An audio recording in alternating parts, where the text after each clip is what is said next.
Hi everyone, I'm going to start coloring this image.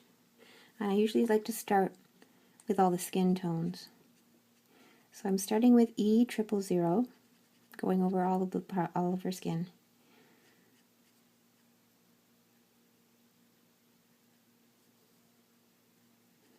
Not her lips though. Now for some shading.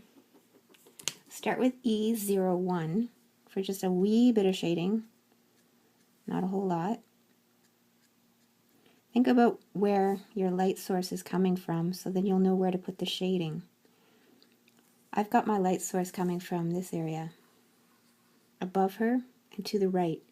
So everywhere that hits this, the light hits is going to be the lightest, and everywhere that's turned away from the light is going to be the darkest.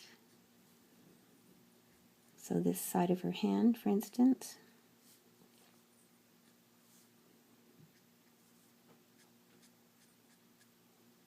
In here it's very much turned away from the light. A little bit above her lips and on that side of her nose.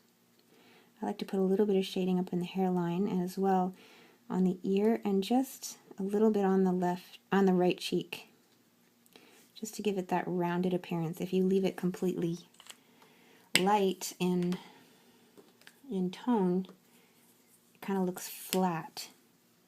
This is E13 for a nice dark shadow underneath her chin and her neck.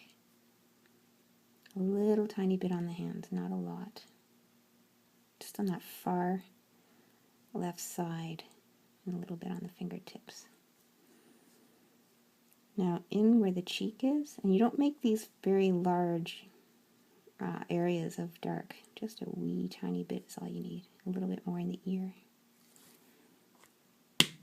That looks a little bit blotchy, but that's okay.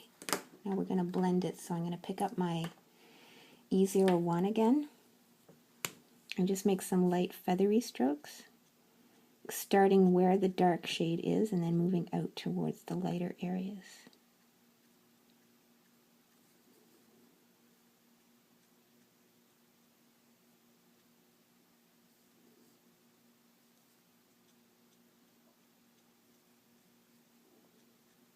I'm just going wherever I put the E13, starting in that dark area, coming out.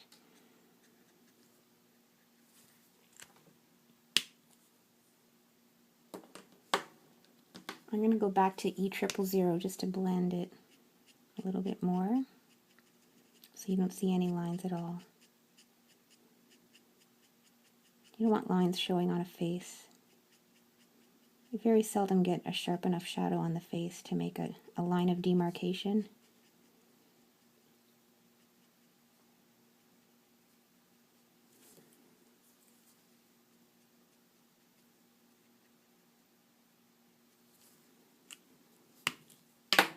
I like to use R20 for some blush and R21. I'll start with R20 and then come back in with R21. I also use that color R20 and R21 on her lips.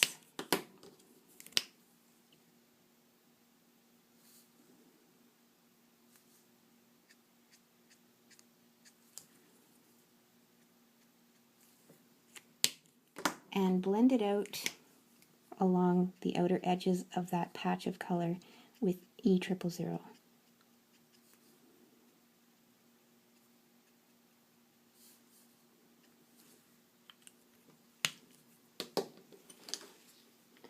I would like to deepen the shadows a wee bit more, so I'm going to take some C3, which is a cool gray, and just a wee little bit of it here and there, a little bit under her chin.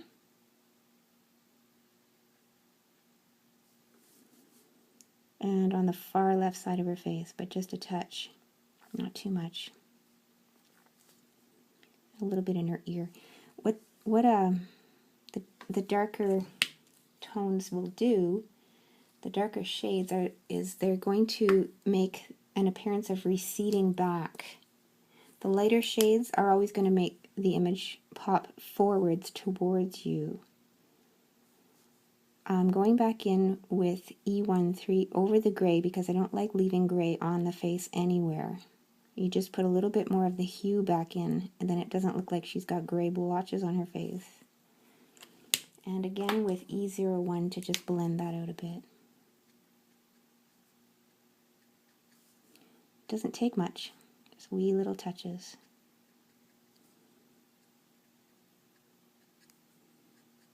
And I see where I need to blend again with E000, just because I've got some lines here.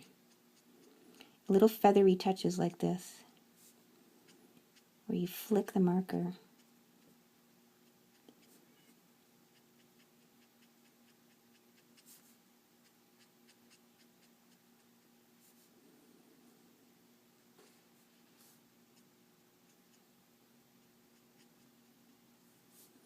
And I see a problem right here.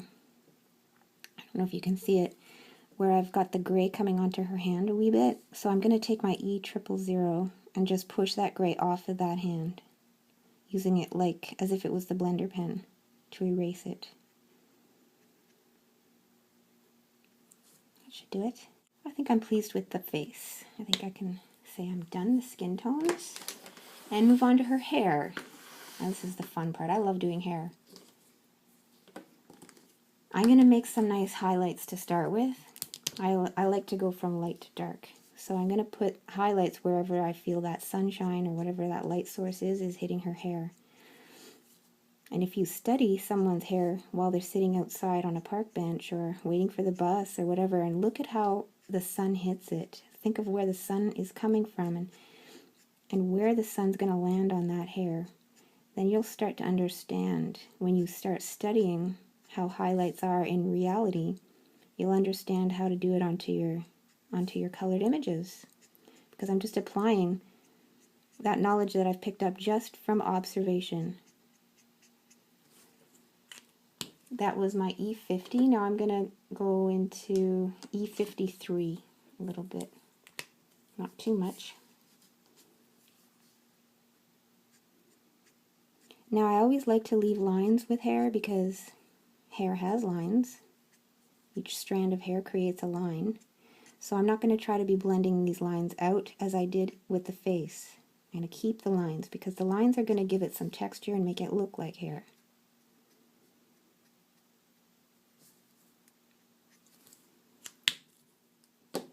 Now if you wanted to do blonde, you would stick with the E50s, 50 and 51 and 53, and then you might shade with E57. But what I want to do is make this girl look like she's got chestnut brown hair. So I'm actually just going to let a little bit of those lighter E's showing. And I'm going to put a lot of the E57 and E59 on to make it look like nice dark brown hair. But you still want to keep that flicking motion and keep the lines. Don't try to blend those lines away. And the lighter you go, the thinner the stroke is going to look on the paper. And you want nice thin strokes if you can manage it.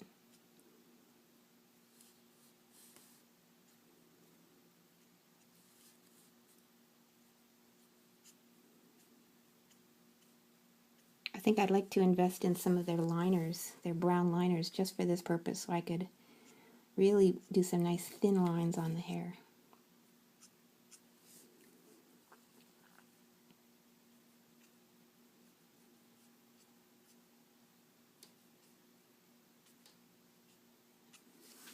Don't forget too where you've left your highlights, and you don't want to color a lot of dark, any of the dark actually on the highlights itself.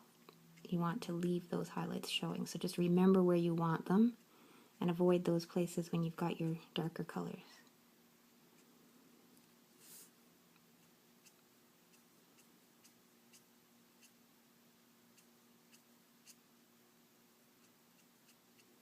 Now back to E59.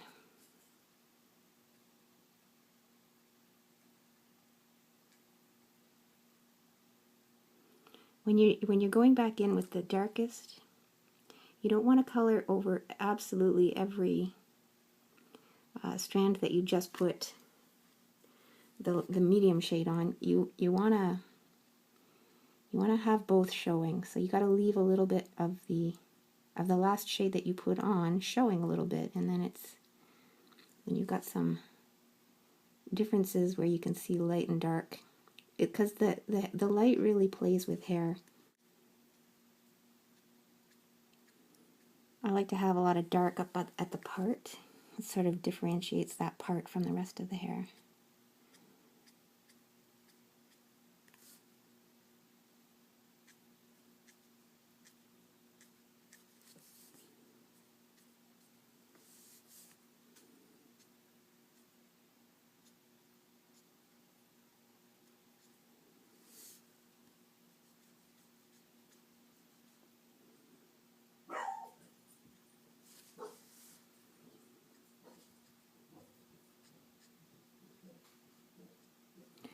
Oops, I did an oops. Got some brown on her face. I'll have to try to get that off with my blender.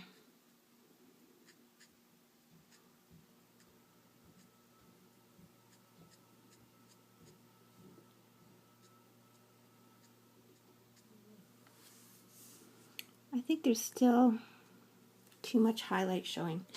So first of all, I'm going to fix that little mistake where I went into her forehead at the blender, and I'm just pushing the brown back up into the hairline. I might have to do this twice. Okay, I'll leave that, let it dry, and I'll come back and do a bit more. But now I'm going to go back to E57, which was the second darkest shade, and just go over these areas where there's highlights. It's a little bit too much highlight showing for my taste, so I'm just going to erase a little bit of that by adding this medium dark shade, I guess I'd call it. It's not the darkest. It's not really medium. It's darker than a medium. But this is shaping up nicely now.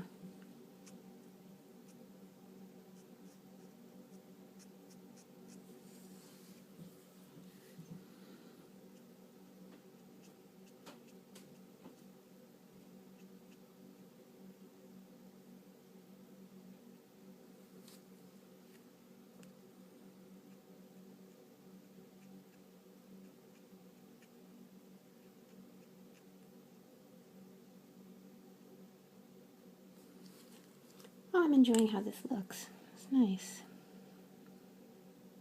I think back here a little bit. Every once in a while, take a step back and look at how it looks from a distance, and then you'll know, oh, I need this darker there, I need it lighter there. You figure it out that way. Okay, just to give it even more depth, I'm going to come in with a W7, which is a warm gray, and I chose warm gray because it has brownish tones to it already, and so it'll blend nicely with the hair. And just up where the hair meets her face, where it's going to be the darkest, I'm going to add a wee bit of this W7, but not a whole lot. You see how that really creates that shadow effect? And maybe a little bit at the part too. I like how dark that is.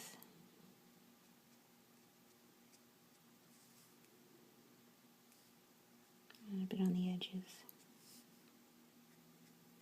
There. I'm pleased with the hair, so I'm going to stop there.